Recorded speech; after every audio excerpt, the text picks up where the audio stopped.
자, 그러면은 지금 공산주의는 어떻게 되어 있는지 한번 보겠습니다. 큰 지도를 한번 볼게요. 우리에게 익숙한 지도는 아니에요. 한국이 저쪽 동쪽 끝으로 갔죠. 그런데 저 뻘건 거 큰 거 오른쪽에 저 뻘건 거 중국이잖아요. 저기에 공산국가가 4개가 붙어 있습니다. 중국, 북한, 라오스, 베트남 이렇게 붙어 있고요. 이 왼쪽에 미국 밑에 조금 빨간 거 있잖아요. 저게 쿠바예요. 쿠바.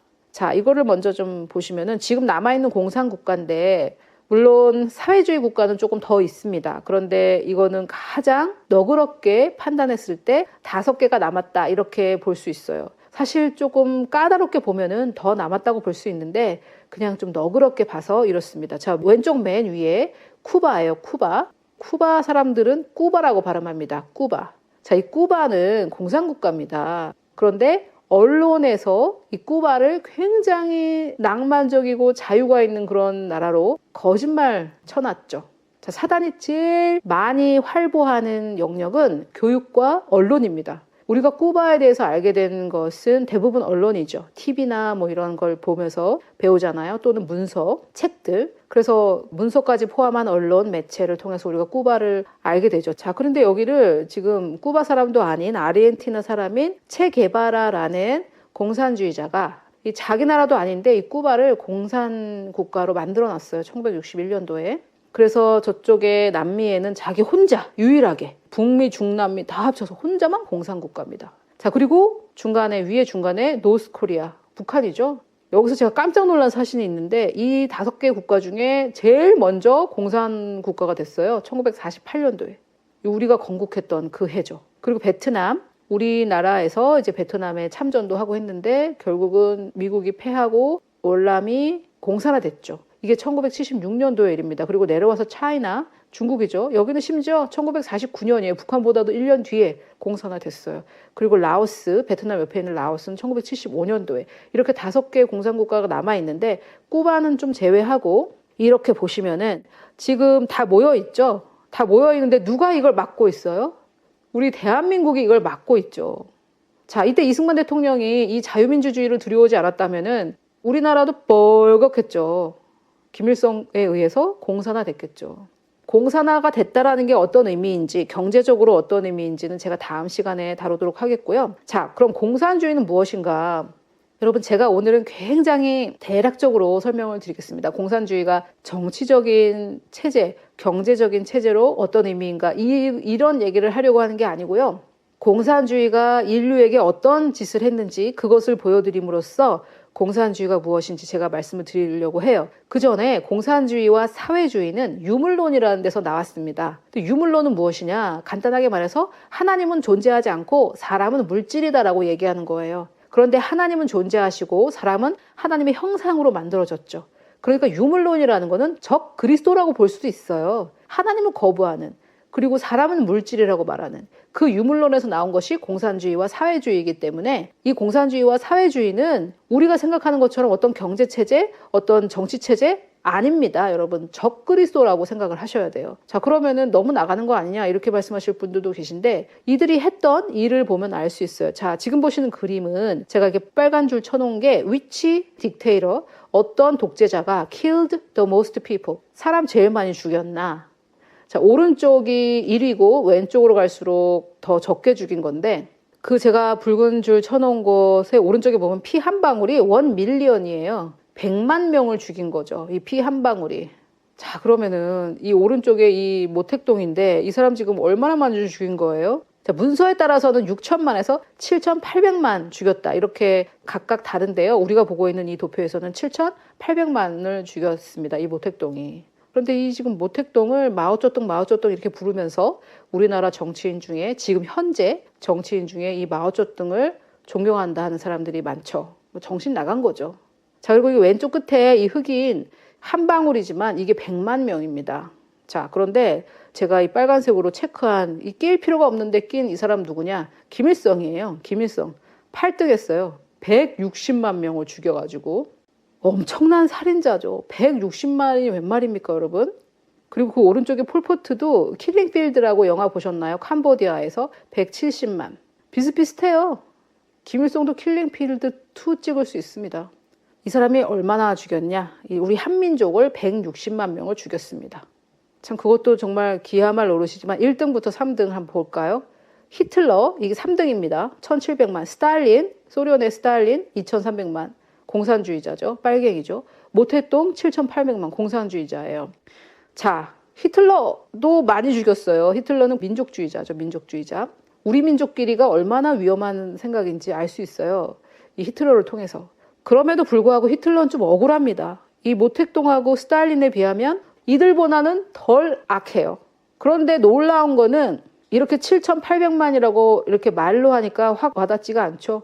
자, 이걸 보십시오. 이 모택동 혼자 죽인 사람이 이 2등부터 10등까지 다 합친 것보다 많이 죽였습니다.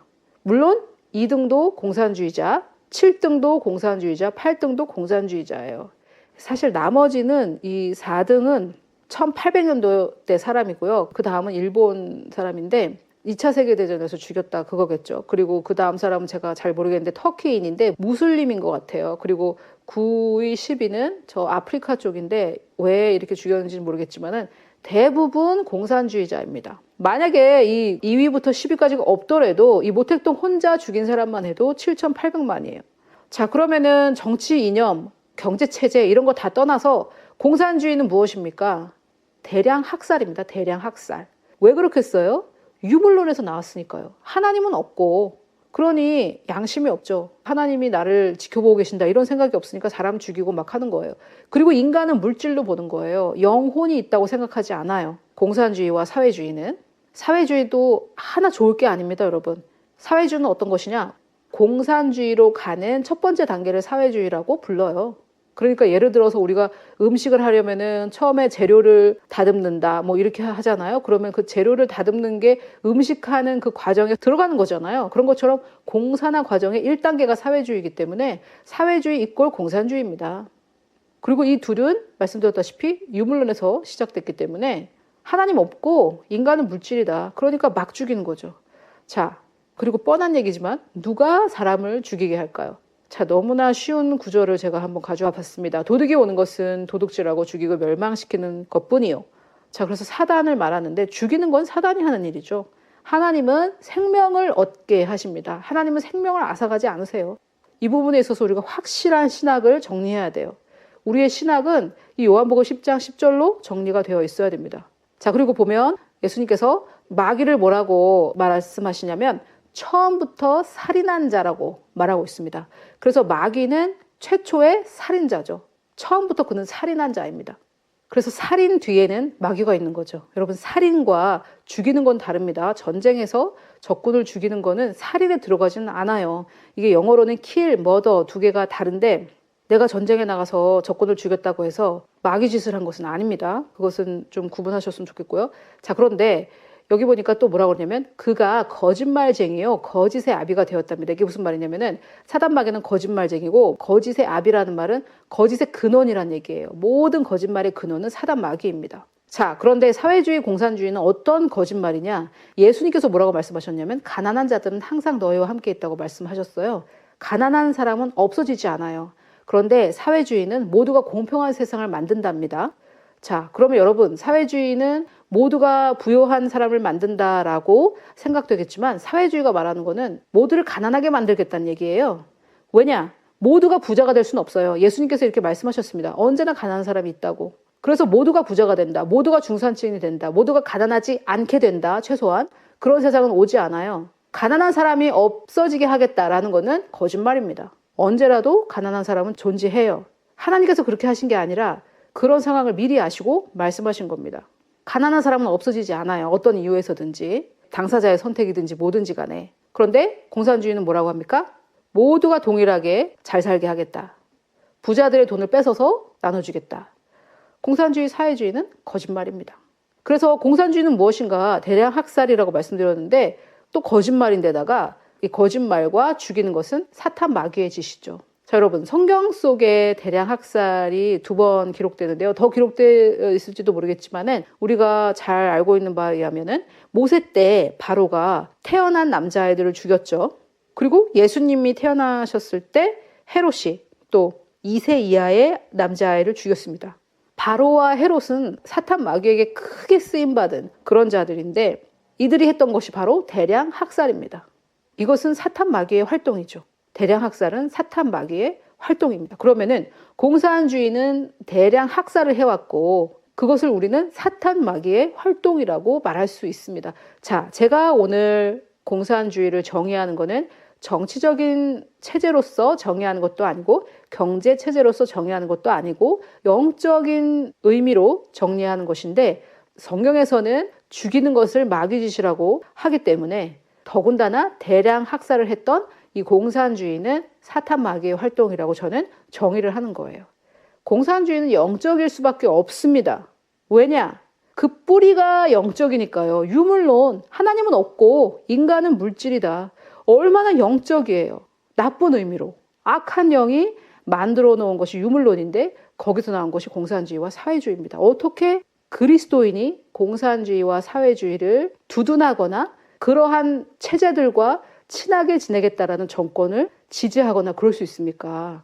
몰라서 그럴 수 있을 것 같아요. 근데 알고는 그렇게 해서는 안 되죠. 자, 그러면은 공산주의는 사탄 마귀의 활동인데 이것은 무엇이 막는가? 공산주의는 무엇이 막는가? 민주주의가 막습니다. 자유민주주의가. 증거가 이거예요. 증거가 이겁니다. 지금 중국에서 북한으로 해가지고 대한민국으로 내려오려고 하는 이 공산주의를 누가 막고 있습니까? 자유대한이 막고 있죠. 일본은 우리한테 고마워해야 돼요. 이런 면에 있어서는. 우리나라도 공산화되면 이제 일본이 긴장해야 되는 거죠. 자, 그래서 제가 대한민국 건국 대통령의 비전을 두 가지로 말씀드렸는데 첫 번째는 자유민주주의, 그리고 그 다음은 선교 한국이라고 말씀을 드렸어요. 자, 그러면 선교 한국에 대해서 어떻게 진행되고 있는지 한번 보도록 하겠습니다. 이것을 이 대한민국의 위치, 지정학적 요충지로서의 우리 위치와 함께 생각을 해보시면 좋을 것 같아요. 자, 이게 2019년도 자료예요. 지금 여러분들이 보시듯이 여기 보면 2019년도라고 되어 있죠. 이 그림은 기독교를 핍박하는 국가들을 보여주고 있어요. 그런데 아까도 우리가 공산주의 봤을 때 남미 쪽에, 중남미 쪽에는 쿠바 하나밖에 없었듯이 지금 저 왼쪽에 미국 밑에가 멕시코고요. 그리고 그 밑에가 콜롬비아인데 색깔이 진할수록 핍박이 심한 곳입니다. 저쪽에는 그렇게 많지 않고 역시 이쪽에 이렇게 모여 있어요. 이 아시아 쪽에. 자, 좀 확대를 좀 해보면 북한, 아까 전 세계 살인마 8위를 차지했던 그 북한이 쓸데없이 또 이걸 1위 하고 있어요. 1위. 교회 핍박 1위. 북한. 자, 그 밑에 대한민국 회색은 교회 핍박이 없는 것입니다. 공식적으로 없는 것이에요. 뭐 이렇게 은근히는 있지만 공식적으로 국가적으로는 핍박하지 않아요. 자, 이렇게 완전히 자유한 곳과 1위한 곳이 이렇게 맞닥뜨리고 있죠. 여러분 여기 좀 보세요. 이 노란데 옆에 주황색 있고 주황색 옆에 빨간색 있고 서로 붙어 있잖아요. 지금 중국과 러시아 사이에 있는 게 몽골이에요. 몽골은 종교 자유가 있죠. 그래도 빨간색 옆에 있지는 않습니다. 빨간색 옆에 자유가 이렇게 있는 곳은 저 두 나라. 그래도 그 1위는 아니에요. 거기는 4등, 6등 옆에 있는데 우리는 1위 옆에, 교회 핍박 1위 옆에 신앙의 자유가 있는 대한민국이 이렇게 붙어 있어요. 자, 이게 좀 비슷하죠, 그림이. 자, 여러분 지금 보시는 이 그림이 공산주의, 정치체제라고 말할 수 있어요. 그리고 이게 영적인 그림은 이겁니다. 정치체제로 핍박하지 않더라도 신앙은 핍박하는 거예요, 이렇게. 자, 그러면 여러분 반대로 정치에 대해서 말하지 못하는 사람이 이거 얘기하겠습니까? 이 영적인 문제에 대해서? 생각해 보세요. 이게 더 허술해요. 정치적으로 핍박하는 게 더 허술해요. 중국하고 베트남하고 라오스하고 밖에 없어요. 북한하고. 그런데 여기 보십시오. 신앙을 핍박하는 곳은 더 많아요. 그런데 이걸 얘기하지 못한다면 이걸 어떻게 얘기하겠습니까? 자, 당시 1903년도에 청년 이승만이 뭐라 그랬냐? 나라를 영국, 미국같이 만들어 놓고 자유민주주의 하겠다는 얘기예요. 두 번째, 선교사를 파송하겠다. 이렇게 말을 했습니다. 그래서 우리는 지금 이렇게 보호받고 있습니다. 한 청년이 품었던 그 비전 때문에 우리는 공산주의로부터도 그 대량 학살자들, 북한에는 김일성, 중국에는 모택동, 이 대량 학살자로부터 보호받아서 우리는 이렇게 살고 있고, 또 우리나라를 기독교화 하겠다. 이거는 뭐 그냥 뛰어넘고 바로 선교사 파송하겠다. 이렇게 했기 때문에 지금 성도를 전 세계에서 제일 많이 핍박하는 북한과 붙어있는 우리나라는 예배할 수 있는 자유를 가지고 있습니다. 여러분 우리 모두 이승만 박사에게 빚졌어요. 사랑의 빛을 줬어요. 그런데 많은 사람들이 그리스도인까지 포함해서 오해뿐만 아니라 막 미워하고 있죠. 정말 놀라운 일이에요. 자, 그럼 이것이 어떻게 이루어졌는지 한번 표를 보겠습니다. 이 표마다 조금씩 다른데요. 하나를 결정해서 이걸 보도록 할게요. 위에 보면 탑 20, 전 세계 22국가, 미셔너리 샌딩 컨트리, 선교사 파송 국가 20위 안에 탑 20를 보여주고 있습니다. 그래서 맨 왼쪽에는 1900년도, 그 다음에 1960년도, 2000년도, 2010년도인데 사실 우리나라에게 중요한 거는 1970년대, 80년대, 90년대 이 차트인데요. 그것은 제가 다음 시간에 경제 문제와 비교하면서 보여드리도록 하겠고 오늘은 이것만 보겠습니다. 2000년대와 2010년대. 중요한 거는 사실 2010년대인데 제가 두 개를 보여드리는 이유는 자, 1번은 미국이에요. 그리고 3등이 지금 사우스 코리아 한국입니다. 3등이. 여기 2등이 인도라는 것도 굉장히 인상적인데 이거는 다음 시간에 또 한번 얘기할 기회가 있을 것 같고 UK가 유나이티드 킹덤 영국이거든요. 제가 이걸 보여드리는 이유는 이승만 박사가 뭐라고 그랬습니까? 우리나라의 영광도 영국, 미국같이 드러날 것이다. 이렇게 말을 했는데요. 선교사 파송을 통해서. 자, 그런데 선교사 파송을 지금 2000년대, 사실 이게 지금 70년대부터 쭉 보면은 우리가 정말 놀랍게 따라잡은 그걸 볼 수 있을 수가 있는데, 그 다음 시간에 제가 보여드리겠습니다. 지금 현재만 보면은 미국이 1위, 우리가 3위, 영국은 6위예요. 6위. 그래서 그 당시에 1903년도에 우리가 영국과 미국같이 되겠다. 그렇게 얘기했는데, 지금 우리는 영국을 따라잡았어요. 선교사 파송에 있어서는. 그리고 사실 미국이 지금 2010년도에 보면 9만 5천이고 우리가 2만 1천인데요. 미국의 인구가 우리보다 6배에서 7배 정도 많다고 보시면 돼요. 그러면은 인구 대비로 본다면은 우리가 1등이에요. 인도는 인구가 13억이에요. 그러니까 인구 대비로 볼 때는 우리가 1위고요. 그리고 성도 숫자 대비로 볼 때도 우리가 1위입니다. 성도 수는 우리가 퍼센트가 더 작기 때문에 정말 놀랍죠. 그런데 인도는 아까 보셨다시피 핍박받는 나라예요. 제일 색깔이 진하죠. 엄청 핍박받는 나라거든요. 기독교인이. 그런 의미로 볼 때 인도도 정말 지금 선방하고 있죠. 너무나 하나님께서 보실 때 귀한 나라인 것 같아요. 인도가. 엄청나게 기독교가 핍박받는데 선교사 파송 2위예요. 너무 놀랍죠, 여러분? 자, 근데 지금 인도 참 중요하지만 오늘 제가 말씀드리고 싶었던 것은 이승만이 꾸었던 꿈이 지금 117년이 지나서 어떻게 이루어지고 있느냐.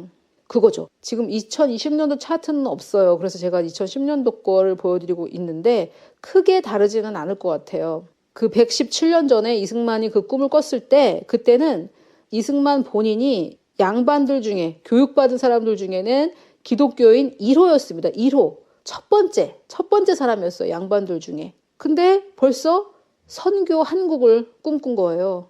그리고 그것은 이루어졌냐? 너무나 이루어졌죠. 너무나. 지금 인구 대비로 볼 때는 1위라니까요. 우리가. 너무나 놀랍지 않습니까, 여러분?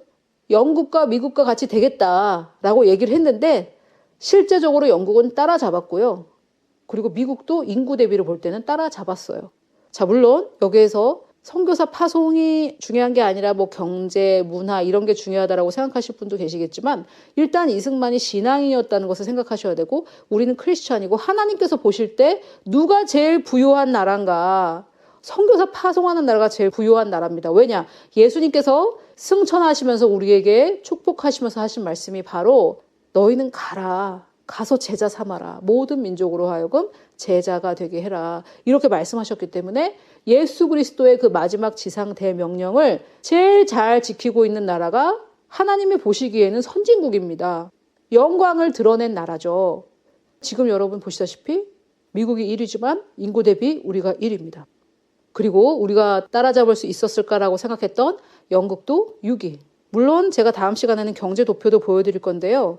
경제도 우리는 정말 놀라운 성장을 했어요. 미국과 영국은 10위 안에 들고 우리는 10위 안에 들지는 못하지만 출발선에서 얼마나 누가 빨리 달려왔냐라는 것을 비교했을 때는 우리는 미국과 영국에 뒤지지 않습니다. 자, 이게 다 지금 누구 덕인 거예요? 물론 하나님께서 하신 일이지만 여러분 하나님은 반드시 사람을 통해서 일하십니다. 물론 하나님께서 천재적인 머리를 주셨고 특별한 축복이 있었지만 하나님께서 그를 선택해서 공산화될 수도 있었던 38선 이남의 우리 대한민국을 자유민주주의를 수호하는 그러한 나라로 만드셨고, 또 그 청년 이승만을 통해서 꿈을 꾸시고, 우리가 야만적이고 미개한 인종이었지만 오히려 복음이 필요한 곳에 복음을 전달하는 선교사를 전 세계에서 3번째로 파송하고, 인구 대비로 볼 때는 첫 번째로 많이 파송하는 그런 나라가 된 겁니다. 이게 다 누구 덕이에요? 이 꿈을 꿨던 청년 이승만 때문이 아닙니까? 자신이 그 한성 감옥에서 정말 견딜 수 없는 고문과 고난을 당하면서도 하나님을 만나고 예수 그리스도를 만나고 그곳에서 사람들을 전도하고, 오히려 그 한성 감옥을 복당이라고 부르면서 감옥 바깥에 있는 사람들이 이 이승만에게 배우기 위해서 감옥 안으로 들어와서 배우고 또 집으로 돌아가고 그렇게 했다는 거 아니에요? 여러분, 이 차트를 보시면은 사단 마귀가 제일 미워하는 사람은 이승만이다. 이 말에 여러분 다 동의하지 않으시겠어요? 이 그림을 보십시오. 이 대한민국의 자유민주주의를 들여와서 공산화를 막은 그 이승만, 그래서 대량 학살을 막은 그 이승만, 그리고 또 복음을 들고 와서 복음을 들여올 뿐만이 아니라 전 세계에 복음을 전하는 선교 한국이 되겠다고 말한 그 이승만. 그래서 지금 북한은 전 세계에서 제일 핍박받는 곳이지만 우리는 예배할 자유가 있고 언제나 하나님을 찬양할 자유가 있는 그런 자유를 우리에게 가져온 이 이승만. 사단마귀가 얼마나 밉겠습니까, 이 이승만이. 그러니까 그분 자체도 평생 너무나 고생하셨고 마지막에도 이 땅에서 눈 감지 못하셨지만 지금도 오명과 누명을 덮여서 아직도 욕먹고 있잖아요. 자, 그럼 마지막으로 이 대한민국 건국 대통령의 비전은 바로 이 자유대한을 향한 하나님의 뜻이었습니다. 왜냐? 설립자에게 그곳의 비전을 알려주시는 거니까요. 그러면 우리는 어떻게 해야 되느냐? 우리는 이제 어떻게 해야 되느냐? 첫 번째, 자유민주주의를 수호해야 됩니다. 그것은 뭐냐? 구체적으로는 반공이에요. 반공. 이 반공을 나라에서 하지 않고 교육에서 하지 않는다면 저는 교회에서 해야 된다고 생각을 하는 게, 반공이란 유물론을 대적하는 것이거든요. 공산주의는 유물론에서 나왔으니까요. 그래서 반공은 굉장히 영적인 활동입니다. 공산주의를 저항하는 것은 굉장히 영적인 활동이에요. 그래서 저는 이것을 교회에서 가르쳐야 된다. 자유민주주의가 무엇인지, 공산주의가 무엇인지, 사회주의가 무엇인지 교회에서 가르치고, 이승만 대통령에 대해서 나라가 가르치지 않는다면 교회에서 가르쳐야 된다라고 저는 생각하고 있습니다. 자, 그리고 두 번째는 선교해야죠. 예수께서도 하라고 하셨고 이 나라 건국 대통령이 선포한 비전이에요. 자, 대한민국. 지난번에 제가 애굽에 대해서 설명을 드렸잖아요. 하나님의 뜻대로 하면 살고 하나님의 뜻대로 하지 않고 반대로 가면 죽는 거죠. 자, 우리 자유대한민국 어떻게 하면 되겠습니까? 하나님의 뜻대로 반공하고 선교하면 살고, 이거 하지 않으면 죽습니다. 너무 간단하죠. 너무 간단해요. 우리 자유대한민국을 향한 하나님의 뜻. 자유민주주의를 수호하고, 그거는 어떻게 하는 거냐? 반공하고, 그리고 선교 한국으로 계속해서 다른 나라들을 이끌어가라. 정말 너무 놀랍죠, 여러분. 1903년도에 전 세계에서 제일 가난하고 제일 미개한 나라 중에 하나였던 우리를 하나님께서 이렇게 1등을 삼아주셨어요. 정말 너무 축복받은 나라죠, 이 대한민국. 그리고 저는 여러분, 제가 이승만이라는 사람을 몰랐을 때는 한국에서 태어난 게 뭐 좀 그냥 그랬어요. 그런데 이승만에 대해서 알고 나서 하나님께서 이 대한민국을 향해 가지고 계신 그 하나님의 특별한 그 마음을 알았기 때문에, 저는 다시 태어난다면 그럴 리는 없겠지만 하나님께서 선택하라. 어디로 갈래? 미국으로 갈래? 한국으로 갈래? 하면 전 한국으로 옵니다. 그런 일은 없겠지만 제 마음이 그렇다는 거예요. 그래서 여러분, 그동안 여러분이 이승만 박사에 대해서 아셨던 분도 계시겠지만은 잘 몰랐거나 아니면은 나쁜 사람으로 알았거나, 그러면은 제가 달아놓은 동영상 10개 정도 되는데 그거 한번 보시고, 아니면 제가 권했던 이 책 한번 보세요. 팩트를 알아야 되지 않겠습니까? 자, 아까 제가 소개해드렸던 그 교회 경략, 교회 경영이란 뜻인데, 그 월간지의 마지막이 이렇게 끝납니다. 이승만 대통령이 쓴 건데요. 너무 놀라워요. 1903년에 쓴 겁니다. 마땅히 만국의 왕이신 예수 그리스도로 우리의 왕을 삼아 피와 정욕의 모든 상전을 다 버리고, 혈과 육이죠. 혈과 육의 상전이니까 마귀 사탄이죠. 뭐 귀신 섬기던 거 그거 다 버리고 함께 돌아와. 저는 이것도 굉장히 엄청난 영적인 깨달음이 있었다고 보는 게 하나님께 나와 이렇게 표현하지 않고 하나님께 돌아와라고 표현하는 게 저는 굉장히 의미 있게 들려요. 왜냐하면 우리는 처음부터 하나님에게서 나왔으니까요. 그리고 만세의 빛난 용상 앞에 하나님의 얼굴을 말하죠. 머리를 숙이고 모두 천국을 위하여 싸우는 강병이 되어, 여기서 천국은 우리가 죽으면 갈 그곳을 말하는 게 아니고요. Kingdom of Heaven이라고 하나님의 나라를 말합니다. 하나님의 나라. Kingdom of Heaven이 천국으로 번역이 됐어요. 우리가 죽어서 가는 곳 아닙니다. 죽어서 가는 곳은 우리가 걱정할 필요가 없어요. 이 땅에 하나님의 나라를 이루는데 싸우는 강병이 되어 사탄을 바로 언급하죠. 그러니까 사탄이 이승만 박사를 그렇게 미워했던 거예요. 사탄과 세상을 쳐서 이기고 만국을 합하여 한 천국, 하나님의 나라를 만들자. 물론 하나님께서 특별히 택하셔서 계시를 주셨겠지만은 이분은 이때부터 이 땅에 임할 하나님의 나라에 대해서 생각을 한 거죠. 1903년도에.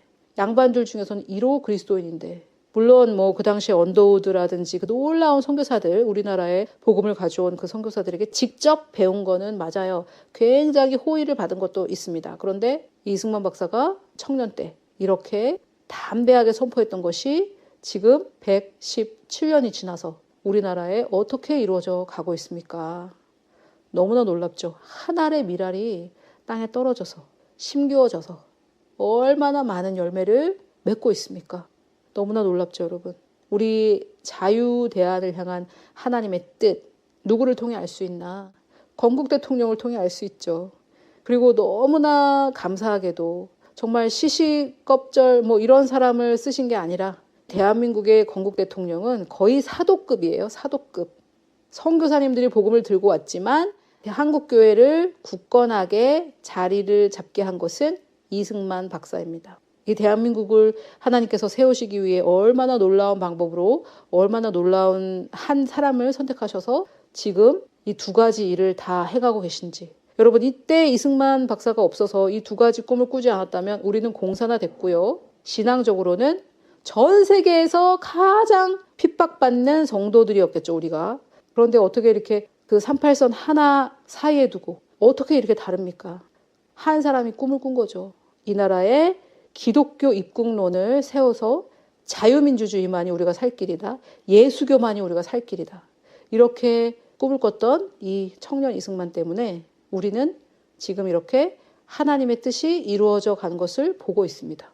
그런데 좀 안타깝게도 이 두 가지가 지금 조금씩 흔들리고 있어요. 그래서 다시 돌아가야 됩니다. 하나님께서 자유대안을 건국하셨을 때 꾸셨던 그 꿈, 이 두 가지 비전, 이것을 우리는 다시 붙잡고 다시 배우고 다시 실천해 나가야 됩니다. 이것을 막기 위해서 첫 번째 전략이 이승만 매국노 만들기가 아니었나라고 저는 생각해요. 그래서 이승만은 나쁜 사람 알고 싶지도 않고, 저만 해도 이승만에 대해서 공부하면서 이 대한민국이 어떤 나라인지 알게 됐거든요. 하나님의 계획을 알게 되었고 자부심을 갖게 됐어요. 내가 한국인이라는 거에 대해서. 저는 제 개인이 그것을 경험했기 때문에 사단마귀가 이승만이라는 그 한 인물을 어떻게 해서라든지 가리거나 매국노를 만들고자 한다는 것을 알게 됐습니다. 저 개인의 경험을 통해서. 저는 이승만에 대해서 이렇게 나쁜 인상을 갖고 있지도 않았던 사람에도 불구하고. 그래서 오늘 여러분들과 함께 이 자유대안을 향하신 하나님의 비전. 제가 왜 자유대안이라고 한지 아시겠죠? 자유민주주의가 중요하니까요. 이 자유민주주의 수호와 선교. 이것이 우리를 향하신 하나님의 뜻이었다는 것을 여러분들과 나눴습니다.